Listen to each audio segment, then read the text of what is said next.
somebody that we can check out here. Just get him back to the setting. There we go, about right there.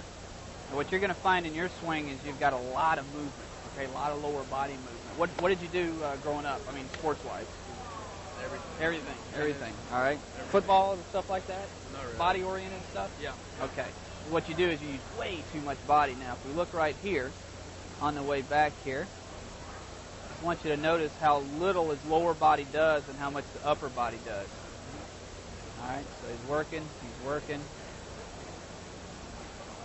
See the lower body staying still? Yeah. Staying still.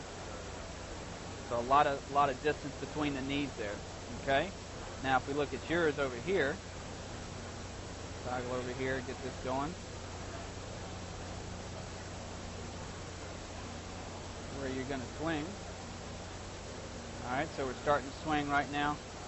What you'll see is your lower body really gets out of whack there. See, it's starting to move. No wrist movement at all. See, there's a straight line between your left arm and the club. And as you can see here, a lot of lower body movement. If I take him back to roughly that same point in time,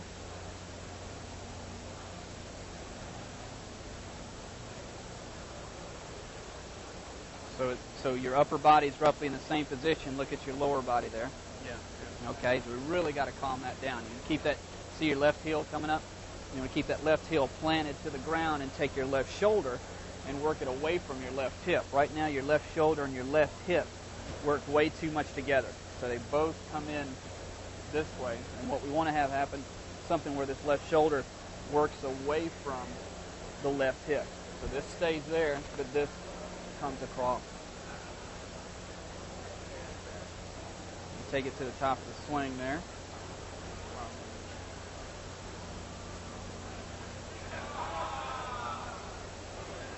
Well, if you're Mark McGuire, you're ready to roll.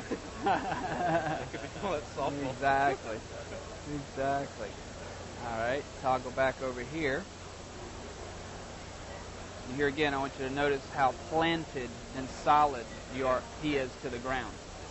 The only way you're going to create any power in a golf swing is if you torque against the ground. So you work against, and then you work back down against this. You don't have them working that way with your lower body. The other thing that happens when you use your lower body that much is, notice your spine angle, or his spine angle here. Whoops. Spine angle at the top of the swing. And if we look at your spine angle at the top of the swing, completely different. And what happens is you get this way on the way back. Now, being a good athlete, you're going to go this way on the way down. Okay? So you'll see it reorient on the way down. And there everything's trying to get back to where it was. Yeah. Now look at your spine angle at impact. It's completely opposite of what it was. So there's your head. Now there's your spine. So from the top of the swing to down here, you completely reoriented yourself. And if you watch his, it'll move a little bit here. But what your spine does is it moves in a corridor. Okay, so if we set up here, it'll move into the back swing, and it'll move into the down swing. In other words, it moves in a corridor as opposed to from a fixed point. You see what I'm saying? Yep.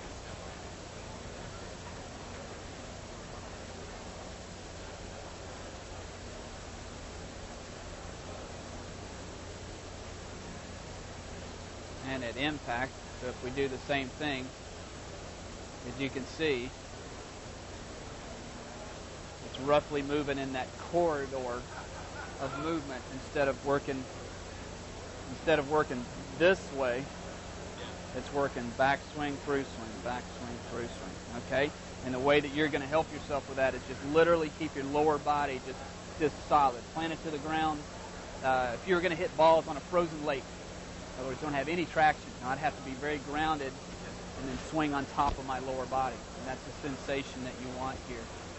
But isn't the power coming from the hip, or is it where's the power coming from? No, the power comes from your torque off of your hip. Okay. In other words, it doesn't lead it stays strong just like the ground. Just imagine that the ground came up to here. I could swing just as hard by torquing my upper body against the ground the same as you do with your hip. Now, you're right. Power is initiated from the hip, but I mean, that's it right there. That little movement that I just made, that's it. But what most people do is they say, all right, power hips. Let's get the hips through. You know, they're just done. Here again, Mark McGuire type of a situation. And if we go through, he'll work against. See, his arms and body is passing his hips. They aren't leading. Just now are they getting to where they're at the target. There's belt buckle, if you will, is at the target. If we go over here,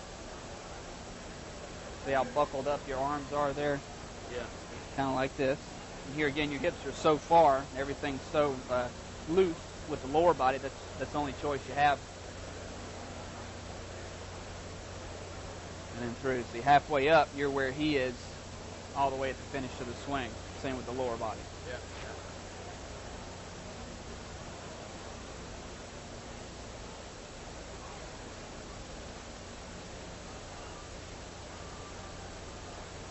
Yeah, somebody built like yourself, more broad shouldered, you have to keep the lower body quiet.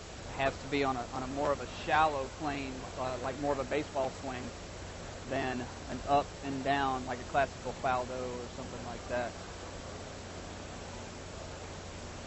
So if we just let that play where you can see it in motion there.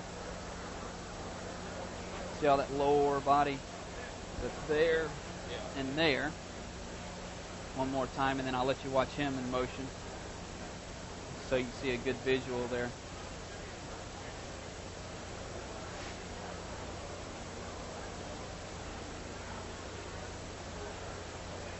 See how much quieter everything is here. And he works his shoulders. I mean, he's a big, thick guy.